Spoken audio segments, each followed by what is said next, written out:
Hi, welcome back to Educator.com. Today we're going to talk about inverse functions. A function does a transformation on an input. We've talked about functions for a while now, but what if there was some way to reverse that transformation? This is the idea behind an inverse function. It's a way to reverse a transformation, reverse the process that another function is doing. It's a way to get back to our original input. By way of analogy, let's imagine a factory where if you give them a pile of parts, they'll make you a car. Now, if you take that car down the road to this other factory, you can give them that car and they'll give you back the original pile of parts you started with. So there's one factory where they make cars out of parts, but then there's a second factory where they take cars and break them down into the original parts that was used to make them. So there's one process, but there's also an inverse process that gets you back to where you started. If you follow one process with the other immediately, it winds up as if you haven't done anything, right? If you bring it the pile of parts to the first factory and then take that car to the second factory and they give you back the pile of parts, it's like you just started with a pile of parts and didn't do anything to it. So this is the idea behind an inverse function. It reverses a process. It reverses a transformation, gets you back to where you started. We've used the analogy of a function as a machine before, and it's a good image for being able to get across what's going on with inverse functions as well. So a function machine, it takes inputs and it transforms them to outputs by some rule. So what we're used to, we plug in x into the function f and it spits out f acting on x, f of x. Now we could plug it into another one. We could plug it into an inverse machine, an inverse to f, and that would be called f inverse. The f with the little -1 in the corner, f with the -1 in the upper right corner, denotes the inverse of f. We call it f inverse. So if we plug f of x into f inverse, into that machine, we get right back to our original x, as if we hadn't done anything. So the first machine does something, but then the second machine reverses that process, gets us back to where we started. So is there a requirement for reversing? Can we make an inverse out of all functions out there? No. Why? Let's see why by analogy first. Imagine a factory where if you give them a pile of wood or a pile of metal, they give you a basketball in return. The basketball is the exact same whether you started with wood or metal. It's always the exact same basketball. It doesn't matter what you gave them, it's just basketball. Now, let's say you walk down the road to another factory, you give them that basketball, you tell them to reverse the process, and then you walk away. You give them no other information. Can that factory take basketball and transform it back into pile of wood or pile of metal if all they have is basketball and no other information? No, they have no idea what you started with, right? Maybe they've got wood, maybe they've got metal, but the point is they have no way to be able to know which one they're supposed to give you at this point. They don't have the information. The only person who has the information is you when you brought the original wood pile or brought the original metal pile. Because all they've got is the basketball, and the basketball could indicate wood or it could indicate metal. They have no way to know what you started with. There's no way to figure out. The information about what you originally had has been destroyed, although you would know it because you brought it to the factory. But assuming you forgot, then the information has been destroyed. No one has the information anymore. Another way to think about it would be if you took a piece of paper and you burned that piece of paper, you'd be left with a pile of ashes. Now someone could come along and go, oh, pile of ashes, it used to be a piece of paper. But if you take two pieces of paper and you write two completely different things on the two pieces of paper, and then you burn the two of them, a person could come along and go, two piles of ashes, and they know it was paper, but they wouldn't know what was written on them. They wouldn't be able to get that information back. The information has been destroyed. They know it was paper, but they don't know what was written on the paper. The basketball one, you've given them wood, you've given them metal, you get the same thing. The information about what you started with has been lost. The information has been destroyed unless you come along and also say, oh, by the way, that basketball came from blank. The issue in this scenario is that we've got two inputs providing the same output. Whether it's metal, whether it's wood, you get basketball. So if we try to have a reverse on that, we have no way to know which one to go back to. We don't know if we're going to go back to metal, we don't know if we're going to go back to wood, because we don't know what basketball is representing. So to be a reversible process, for it to be possible to reverse something, the process has to have a different output for every input, right? You have to give them, if you give them metal, they have to give you one color of basketball, and if you give them wood, they give you a totally different color of basketball. Then the second factor would go, oh, that's a wood basketball, or oh, that's a metal basketball, and they'd be able to know what to do at that point. So for a function f to have an inverse, It has to be that for any a, b in the domain, any a or b that we could use in f normally, where a is not the same thing as b, where a and b are distinct from each other, they're different, then f of a is different than f of b. F of a does not equal f of b. So if a and b are different, then the function's outputs on a and b are different as well. So different inputs going into a function have to produce different outputs. We call this property one-to-one. If this function has a property where whatever you put in, as long as it's different from something else going in, means that the two things will be different, that's called one-to-one. Different inputs produce different outputs, right? You give them metal, you get one color of basketball. You give them wood, you get a different color of basketball. Here's some examples so we can see this in a diagram. Here's an example that's one-to-one. A goes to 2, B goes to 1, C goes to 3. They each go to different things. Different inputs each have different places that they wind up going. Something that's not one-to-one, A goes to 1 and B goes to 1. It doesn't matter that C goes to 3 because A and B have both gone to the same thing, so they have different inputs that are producing the exact same output. A and B are different things, but they both produce a 1, so it's not one-to-one. We've got that copy. We're putting in wood and putting in metal, and we get basketball in both cases. And then finally, just to remind us, this one over here, hopefully you remember this, is not a function. And it's not a function because B is able to produce 2 outputs at once, and that's something that's not allowed for a function. If a function takes in 1 input, it's only allowed to produce 1 output. It can't produce multiple outputs from a single input. So why do we call it one-to-one? Why are we using this word one-to-one? Well, we can think of it as because A has 1 partner, and B has 1 partner, and C has 1 partner. Everybody gets a partner, and nobody has shared partners. Everybody gets their partner, and that partner is theirs. They don't have to share it with anybody else. So it's 1-to-1. This thing is matched to this thing, and there's nobody else who's going to match up to that one. 1-to-1. All right.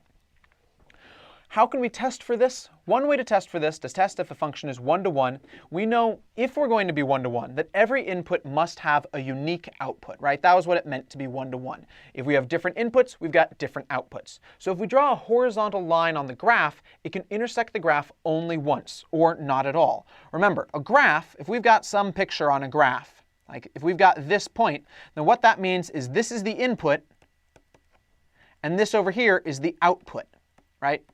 We make it a point, input, comma, output. That's why it's x, comma, f of x. If it's f of x equals x squared, then we plug in 3, and we get 3, 9. 3, 3 squared. The input is our horizontal location. The output is our vertical location. So the horizontal line test is a way to test if the function has multiple outputs, has the same output for multiple inputs. We draw a horizontal line across because wherever an output hits the graph, we know that there must be an input directly below it. If a function is not one-to-one, you'll be able to draw a horizontal line that will intersect it twice, or maybe even more. Let's look at some examples.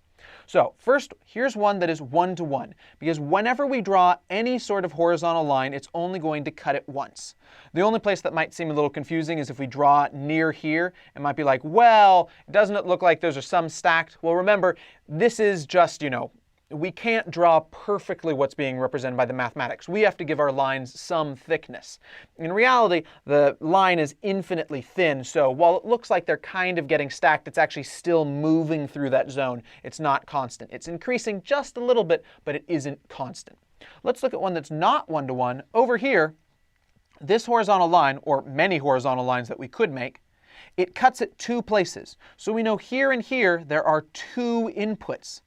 We can produce the same output from 2 different locations. So we've got 2 inputs making 1 output. So that means we're not one-to-one because this guy has partnered to that height, but this guy has also partnered to this height. So we're not one-to-one because we've got to share an output.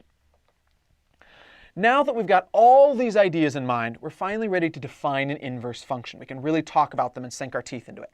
Given some function f that is one-to-one, has to be one-to-one for this to happen, there exists an inverse function, which we denote as f with a -1 in the top right corner, such that for all x in the domain of f, any x that could normally go into f, any value that could normally be input, f inverse acting on f of x becomes just x. So we have f acts on x like normal, and then F inverse acts on that whole thing, and it sort of breaks the action that was done by F and returns us back to our original input. In other words, when F inverse operates on the output of F, it gives the original input that went into F. Caution, I want to warn you about something. F, with that -1 on the top right, it means the inverse of F, not 1 over F. This can be confusing because if you've taken algebra and remember your exponents, you might have forgotten them, but we'll talk about them later in this course.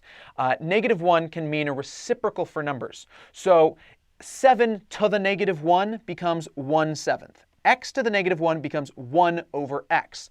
But F is not to the -1, it's just a symbol that says inverse. Hey, this is a function inverse. So in general, for the most part, F -1, F inverse, is not the same thing as 1 over F. The inverse of F is normally not the reciprocal of F, the 1 over F. This is not the case, so this exponent business where 7 to the -1 is 1/7, that's not the case for functions. On a function, the -1 does not represent an exponent. It is not an exponent, but it instead tells us function inverse. It's a way of saying this is an inverse function. That's what it's telling us, not flip it to the reciprocal. How can we get domain and range for F inverse? We can figure these out by looking at F. So remember, the set of all outputs from F is the range for, so the set of all outputs for F is its range.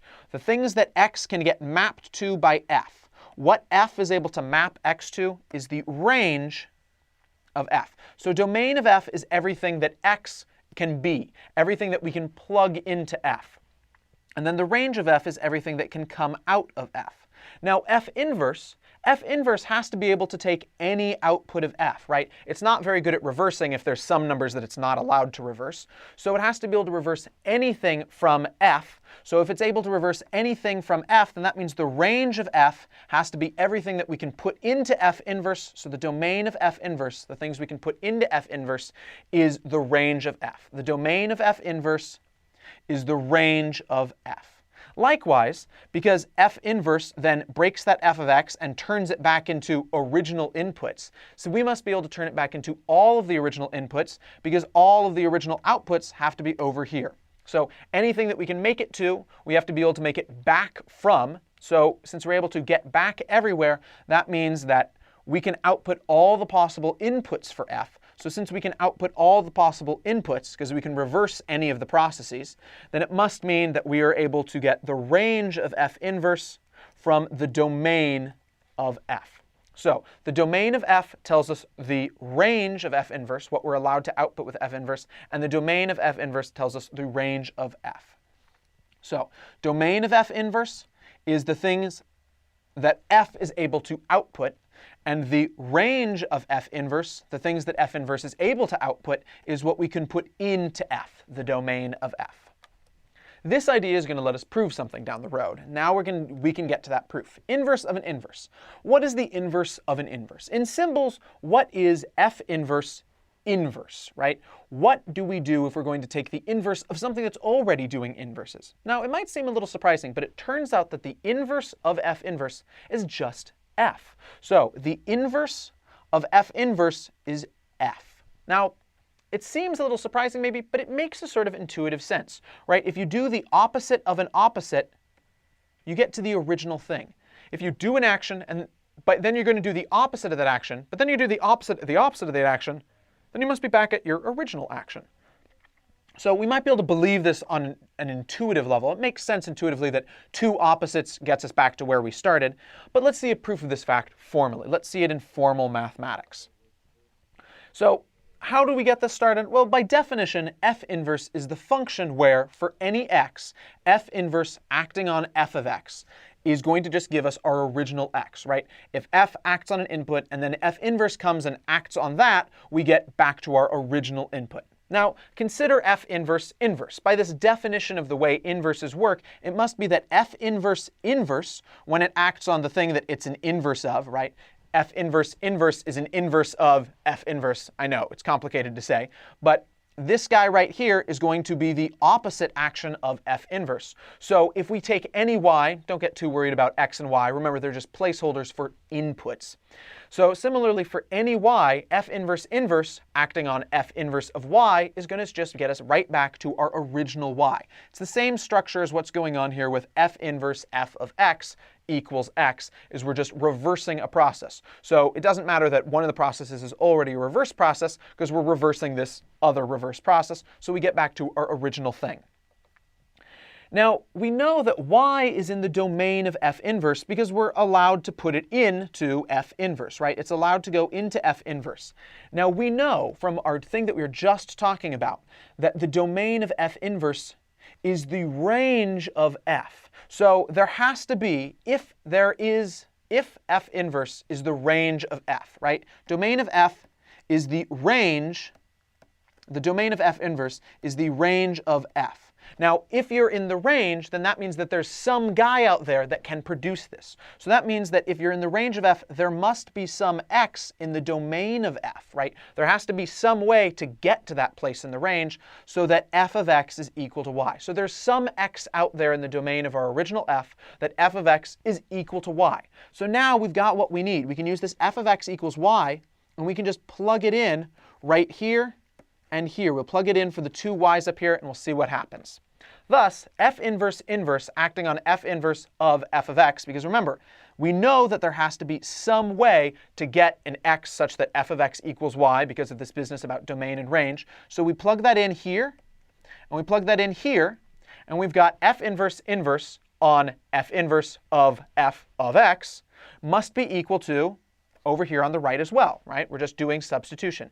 But we know by the definition of F inverse on f of x that this just turns out to be x. So this whole thing right here just boils down to x, simplifies right out to x. So it must be the case that F inverse inverse of x is the same thing as f of x. So if f of x is the exact same thing as F inverse inverse of x, it must be the case that F inverse inverse is just the same thing as f.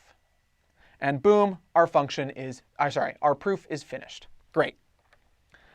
How can we interpret this graphically? There's a great way to interpret inverses through graphs. First off, let's consider f of x equals x cubed plus 1. Now, we know this one has got to be 1 to 1 because it passes the horizontal line test, right? If we come along and try to cut this with any horizontal line, they're only going to be able to cut in one place. Even here where we sort of seem to flatten out, it's still moving because we know it's x cubed plus 1, and it never actually stops going up. It just slows down how fast it's going up, and our lines have to have thickness, so while it kind of looks like they're stacked, they're not really. So we see that it passed the horizontal line test, so it must be 1 to 1. If it's 1 to 1, we know it has to have an inverse. That's how we talked about this right from the beginning. Now notice that the graph, any graph, is made up of the points x, comma, f of x. We talked about this before, right? 0 gets mapped to 1 when we plug it in as f of 0 equals 1, so that gives us the point 0, comma 1. That's how we make up our original graph for f. Now the graph of f inverse will swap these coordinates, right? It takes in outputs and spits out inputs in a way. So its input will swap these two things. It takes in f of x and it spits out x. So the points of f inverse will be the reverse of what we had for the points of the other one. So f of x comma x is what we get for f inverse. Now visually what that means is that f inverse is going to be the mirror of y equals x, and that's our line right here, y equals x. So why is that the case? Well, look, we swap x and y coordinates if we go across this because -3, comma 0 swaps to 0, comma -3 if we're going over y equals x, right? If we're mirroring across this, we will swap the locations, and so if we mirror over y equals x, we are going to swap x and y, y and x. We will swap the order of our points because y equals x is sort of a way of saying, hey, let's pretend for today that I'm you and you're me, right? Y is going to pretend that it's x and x is going to pretend that it's y. They're sort of swapping places when we do a mirror over it. So that means our picture, mirroring f over y equals x, we get the graph of f inverse, right? So we look at this, we mirror over it, and we get places like this, right? We see how we're just sort of bouncing across it. And this is going to happen with any of our inverses graphically. So anytime f inverse is being looked at, we know it's going to be a bounce, a reflection through, a mirror over. It's going to be symmetric to f with respect to the line y equals x. Since f inverse is swapping outputs and inputs, right? It swaps outputs and inputs. It's going to be sort of reversing the placements of these.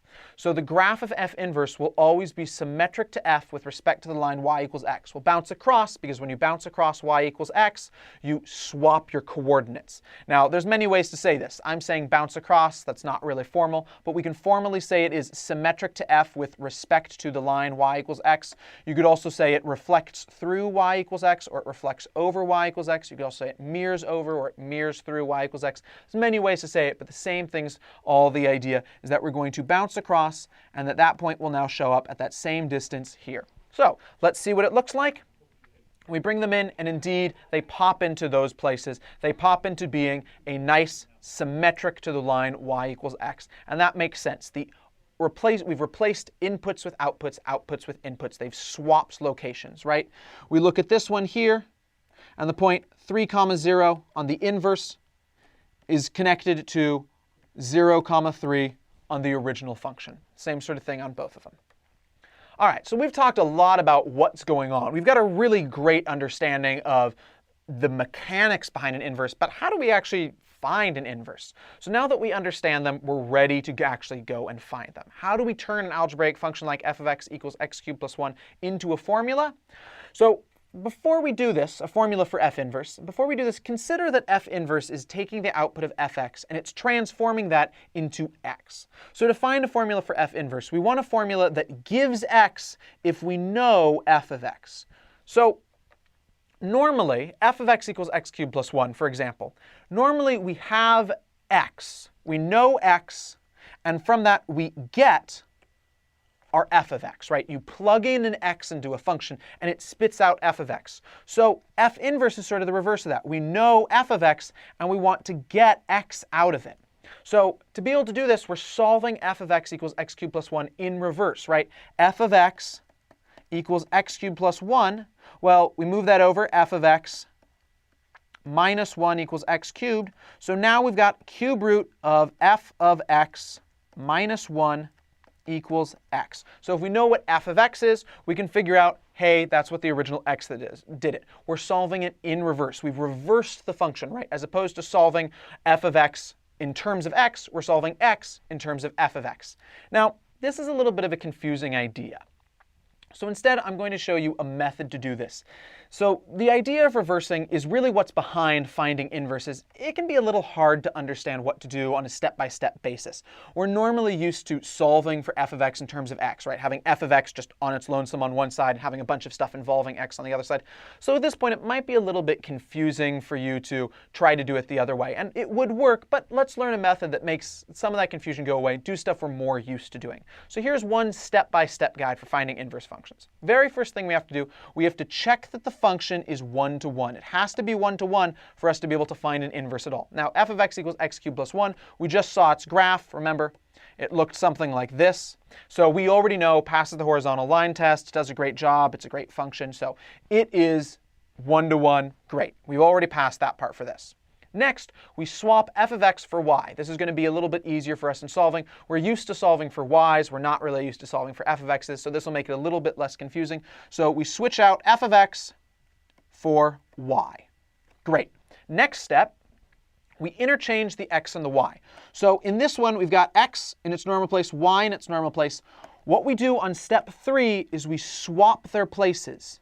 Y takes the place of all of the x's, and x takes the place of y. So we swap x and y, interchange x and y. So every time you had an x in step 2, you're now going to have a y. Every time you had a y, which is probably just the one time since it was from a function, you're going to now have an x. So that's how we're doing an inverse. This step, it's the reversing step. Solve for y. So at this point, we've got x equals y cubed plus 1. So if x equals y cubed plus 1, we solve for it. We just move that 1 over, x minus 1 equals y cubed. And we've got cube root of x minus 1 equals y. And you'll notice that this actually looks pretty much the exact same as what we just did on the previous slide, but perhaps a little less confusing because it's what we're used to seeing. So we've got y equals cube root of x minus 1. And finally, we replace, just like we replaced f of x with y, we now do a reverse replacement, but we are now going to f inverse. So y now becomes f inverse of x. So f inverse of x is equal to cube root of x minus 1. F inverse of input equals cube root of input minus 1. Great. Now, while this method will produce the inverse if followed correctly, it is not perfect. Now remember steps number 2 and number 3. In that we had the swap f of x for y, and then we were told to interchange x and y. Remember, they swapped places. Now, notice these equations are completely different. They are totally different from one another. Yet they're still using the same x and y, right? They're using the same x and y. Technically, it's not possible to have both of these equations be true with the same x and y. X and y can't possibly fulfill both of these equations at the same time because they are completely different equations. So what's going on here? When we swap in step number 3, we're really creating a new different y. When we have swap f of x for y, it's really like red y or something here. But then, when we do the interchange, it becomes a totally different color y. It becomes like blue y here. So we're creating a new different y. The y, when we first swap, is different than the meaning of the second y. The swapping y is a different y from our first time that we replaced f of x. So the first one is standing in for f of x. That was our red y.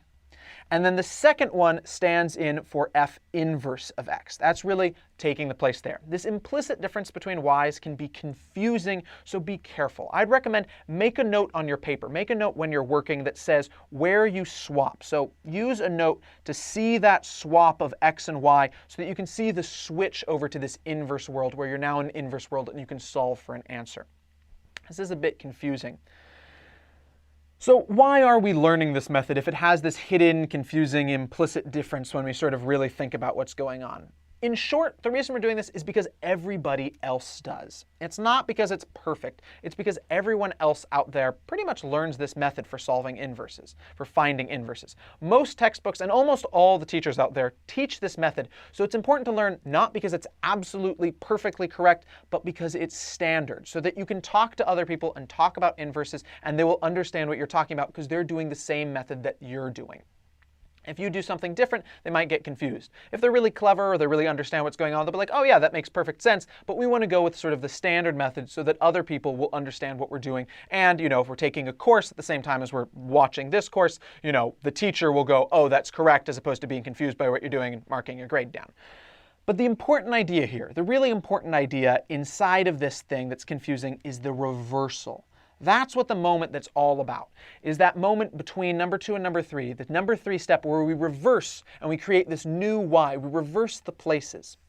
We're solving, instead of solving for output, we're solving for input. We're reversing the places. So we can do this directly, right? I did that with f of x, where I did, f of x equals y, and I solved directly for, if we know what f of x is, f of x equals stuff involving x. I solved it directly for f of x in terms, we had f of x equals x cubed plus 1, and we figured out that it also is the same thing, that the cube root of f of x minus 1 is equal to x, right? We figured that out. So there's this direct way of being able to do this. We can do this directly, but lots of students find this difficult or confusing. So we've got this method of swapping x and y, and also it's just become the standard way to do things, so it's good to practice this way, even though it's not absolutely perfect. It's not a perfect method, but it does the job. As long as you're careful and you pay attention to what you're doing, you closely follow its steps, you will be able to get the answer, you will be able to find the inverse function.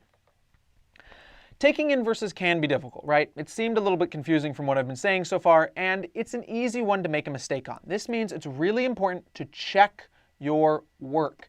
You really want to make sure you check your work on this. How do you do this? Well, remember, by definition, f inverse of f of x is equal to x. That means if we know what f inverse is, we figured out its formula, and we know what f of x is, we were probably told f of x, we can just compose them, right? We know how to compose them from our lesson composite functions. If you didn't check out composite functions, you'll have to watch that before you're able to compose them and do this check. But if it's really the inverse, you'll get x, right? If you compose f inverse with f of x, it has to come out to be x because that's the definition of how we're creating this stuff right from the beginning.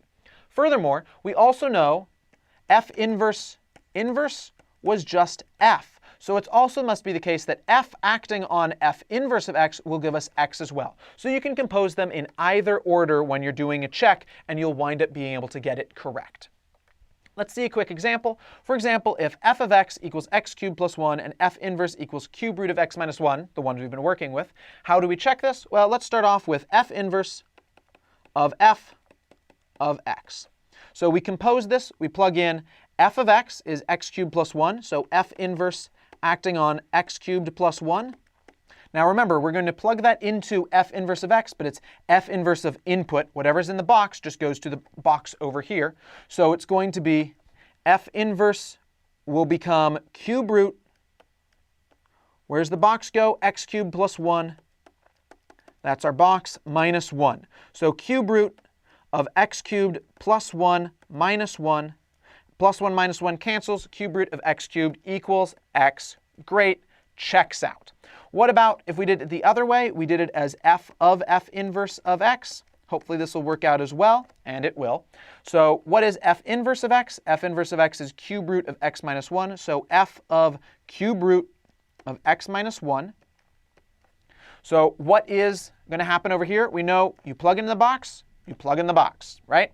So f of cube root of x minus 1, we're going to take that and we're going to plug it in right here. So it's going to be cube root of x minus 1, quantity, cubed, because it has to go in as the box, plus 1, finish out that function. Cube root, cube, these are going to cancel each other. We'll get x minus 1 plus 1, which is just equal to x, and it checks out. So we can check it as f inverse of f of x or f of f inverse. Sometimes it might be easier for us to do it one way or the other. We could also do both ways if we want to check and be absolutely doubly sure that we really got our work correct. All right, let's move on to some examples. So using these graphs for assistance, which of the following functions are one-to-one? First one, f of x equals 1 over x. So we do the horizontal line test. It's going to pass at any high horizontal lines. What about as we get lower? Well, we know 1 over x continues to move, right? It never freezes and becomes constant. Does it ever cross this x-axis, though? No, it doesn't. We haven't formally talked about asymptotes yet. We will talk about asymptotes in a later lesson. But 1 over x, as we go positive, right? F of positive. Well, 1 over positive is going to also have to be positive, so it never crosses the x-axis. Same thing goes with the negatives. F of a negative is going to be a negative, so when it goes to the left, it never manages to cross this x-axis. As it goes to the right, it never manages to cross this x-axis, and it keeps changing, so the two things never cross over each other. So yes, this is 1-to-1. What about the blue one? G of x equals x cubed minus 2x squared minus x plus 1. Easy to say, it fails, right? We cross lots of places in the middle here, and it's able to have multiple points at the same time, right? So any one of these, it hits here and here and here. There are 3 points that all give the same output of 0, so it fails the horizontal line test. It is not 1-to-1. Finally, 2x minus 1, x squared plus 1. So 2x minus 1, that's just a line that's going to keep going on this way forever and ever, right? 2x minus 1 when x is less than or equal to 1. This is from piecewise functions. If you haven't checked out piecewise functions, this might be a little confusing, but hopefully you've watched that lesson already. 2x minus 1 as x is less than or equal to negative 1. It's just going to keep going on down and down and down to the left and left and left. And x squared plus 1, it's the right side of the parabola, right? If we plug in higher and higher numbers, it just keeps curving up and up and up to the right. So that means that we're never going to cross. The parabola is never going to double back and manage to touch itself again, right? The parabola might eventually do this, but that part isn't on it. And the line is never going to be able to go down to get and, have itself cross horizontally. So if we do any horizontal line crossing on this, right, it's never going to hit twice, so it is 1-to-1. One thing I'd like to make a special comment on, notice that right here, there's an empty space. There's this gap where it jumps. Is that a problem for a horizontal line test? No, it's not a problem at all because the horizontal line test is allowed to hit no points as well. It's allowed to hit 1 point or 0 points. So in this case, if it goes through that gap, it hits no points, but that's okay. We're only worried about having multiple inputs for the same output. It's okay if there are no inputs to make an output. The important thing that there are no double sets of inputs that all make the same output. Like in the blue one, where we had multiple different places where we could plug in some number, plug in different numbers, but they would all produce zeros. All right, let's actually find an F inverse. F of x equals negative 3x over x plus 3. They told us right from the beginning that it's 1 to 1, so we can jump right to figuring it out. What is F inverse of x? And then after it, we need to check our answer. Okay, so what is F inverse of x? Remember, all of our steps, one by one, f of x equals negative 3x over x plus 3. They told us right from the beginning it's 1 to 1, so we're already checked out. We've already checked out the first one. So next step is we swap y for f of x. Y equals negative 3x over x plus 3. Now that's not the important part of when we reverse, though. We reverse into inverse world. So here is when we go into inverse world, right? We swap, we reverse the place of x and y. So now it is x where y was, and it is negative 3y over y plus 3. Now we just go about this and we solve it for y like we normally would. Multiply both sides by y, we get x times y plus 3 equals negative 3y. Let's distribute this out, xy plus 3x. Let's also move the 3y over, so plus 3y equals 0. Okay? At this point, we'll pull out the y's from these two things. So we'll move them together so we can see it a little bit easier first. Xy plus 3y plus 3x equals 0. Let's subtract that 3x to move it over. Minus 3x here. So then we'll pull out the y's to the right. So we've got x plus 3 times quantity y equals negative 3x. Finally, we divide by that x plus 3, and we get y equals negative 3x over x plus 3. And now finally, we can plug in f inverse for this y. So we plug in and we get f inverse of x is equal to negative 3x over x plus 3. Great. Now let's check and make sure that we got this right. We check this, check it in red. So here's our check. Let's check it by plugging f inverse by plugging f into f inverse. So we want this to come out to be x, right? Should be x if we got everything right. So f inverse of f of x. What is f of x? F of x is this. And here's something funny to notice. Notice negative 3x over x plus 3, negative 3x over x plus 3. Amazingly, it just so happens that for negative 3x over x plus 3, f of x and f inverse of x are the exact same thing. Kind of impressive. We plug this in. We have f inverse. What was f of x? Fx is negative 3x over x plus 3. Now, over here, we plug it in. What's in the box? Box shows up here. Box shows up here. Shows up twice. So it is f inverse on negative 3x over x plus 3 is going to be negative 3. What's in the box? Negative 3x over x plus 3 over negative 3x over x plus 3 plus 3. Great. So first thing that's going to be confusing is we've got this x plus 3 here, and we've got this x plus 3 here. So let's knock that out by multiplying the whole thing by x plus 3 over x plus 3. We can get away with that because it's just the same thing as 1. X plus 3 over x plus 3 is just 1. So x plus 3 over x plus 3. Multiply that here. The x plus 3 will cancel out here, but remember it also has to distribute to the other part because they're not connected through multiplication on that. They're connected through addition. So we've got negative 3x over negative 3x plus 3 times x plus 3. Hey, these two negatives, they cancel out, so we've got 3 times 3x on the top, negative 3x plus 3x plus 3, so we've got 9x on the top divided by negative 3x plus 3x plus 9. Negative 3x plus 3x, they cancel each other out. We've got 9x over 9, 9 over 9, those cancel out, and we've got just x. So checks out, great, we got the answer. All right, next one. So we've got, this time, a piecewise function. So this is a little confusing. We didn't talk about this formula, but we'll see how to do it.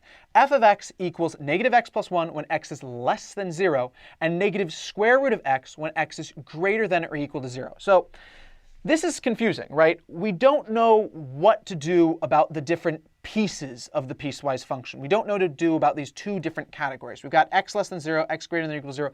We didn't learn that when we learned how to do inverses, but we could still figure out these two guys, right? We could figure out what is the inverse of negative x plus 1 and what is the inverse of negative root x. We were told explicitly that this is 1-to-1, so we can go ahead and do this, and then we'll think about it. So first, we'll do inverses on these two rules, and then we'll figure out how do they fit together, what are the categories for these two rules. So first off, negative x plus 1, negative x plus 1, we'll have it y equals negative x plus 1. We swap them, so we now hit into our inverse world. So swap their locations, we interchange them, and we are now at, not negative x, the negative does not swap.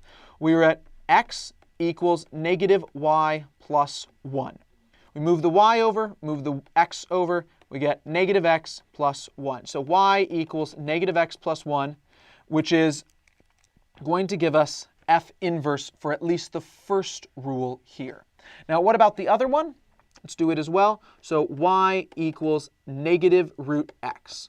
We go into inverse mode, we reverse their locations, and we are now at x equals negative root y. So how do we solve for y? Well, we move this negative over, negative x equals root y. Square both sides, we get negative x quantity squared equals y. And then negative x squared, the negatives will cancel out, so we get just x squared equals y. And so this is the inverse rule for this part. Now, here's the part where we start thinking. We know that F inverse is going to break into a piecewise function of using these two different things. Y equals negative x plus 1, so it'll be negative x plus 1 for the first rule, and then x squared for the second rule. But the question is, we don't know what the categories are. So how do we figure out what the categories are? Well, remember, so if F goes from its domain to its range, let's call that A to B, then F inverse does the reverse of that. F inverse goes from B to A. It does the reverse. So what that means is the domain, the thing that determined which rule do we use, we need to do the range to determine which way to get back. So the range on these two rules, so now we're back to using F. So range on F. So range on F for negative x plus 1, well, negative x plus 1 was x less than 0 was the category, so it has to be within those. So what can it go to? Well, if we plug in a really big negative number, like say negative 100, we'll get negative 100 plus 1, so we get 101. So as long as we keep plugging in more and more negative numbers, we get bigger and bigger numbers. So we're able to get all the way out to positive infinity as we're at really far negative numbers. What's the lowest that we can get to? Well, we can get really close to 1, right? As we plug in negative 0.000001, we're really close to being to 1. So we can get right up to 1, but we can't actually touch it. We have to exclude it, so we use parentheses. So the range for the first rule is this. Negative x plus 1 becomes this guy. So I'll put a red dot on that because that matches to this rule here. Now what about the range for the other rule? The range on this rule, negative root x, it's got x is greater than or equal to 0 is its domain. Well, what is the numbers that we can get out of this? What's the largest number we can get out of it? The largest number we can get out of it is actually 0. Why? Because when we plug in any reasonably large positive number, like say 100, the negative square root of 100, negative square root of 100 is negative 10. So as we get bigger and bigger numbers that we plug in, bigger and bigger positive numbers that we plug in, we actually get more and more negative. So we can actually go to any negative number we want. So we can go all the way down to negative infinity. Can we actually reach 0? Yeah, we actually can reach 0 because it is greater than or equal to. So if we plug in x equals 0, we get negative square root of 0, which is just 0, and we put a bracket to indicate that we're actually allowed to do it. So this one, so this is the range for negative root x, that rule. It's going to get a green dot on it because it matches to the green rule. So that means negative x plus 1, it's allowed to take in what values? It's allowed to take in the range values. It's allowed to do a reverse on anything that shows up in the range 1, infinity. Also, notice these two ranges, 1, infinity and negative infinity, 0, they don't have any intersection. They don't overlap at all. So we don't have any worries about pulling from one versus pulling from the other. They'll never get in each other's way.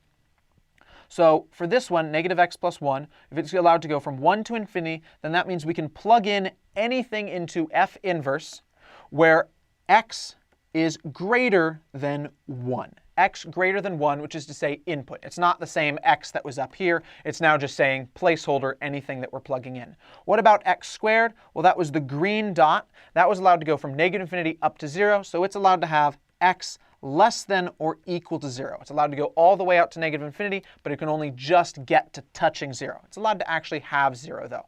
X greater than 1, not actually allowed to touch 1, but able to get as close as it wants. And there is our piecewise inverse function. A little bit difficult, but if you think about it, you do each of the inverses, and then you think about how do I get the domain for the inverse? I get it from the domain of f becomes the range of our inverse, and the range of our f becomes the domain of our inverse. So what the original function is able to output to is what the inverse is allowed to take in, and that's how we figured out these rules, these categories, what the categories were for these two different transformations. All right, final example. F and g are one-to-one functions. Now prove that f composed with g inverse is equal to g inverse composed with f inverse. So this might be a little daunting at first. These are weird symbols. We're not used to using these sorts of things. So if that's the case, let's remind ourselves from composition, f composed with g acting on x is equal to f of g of x.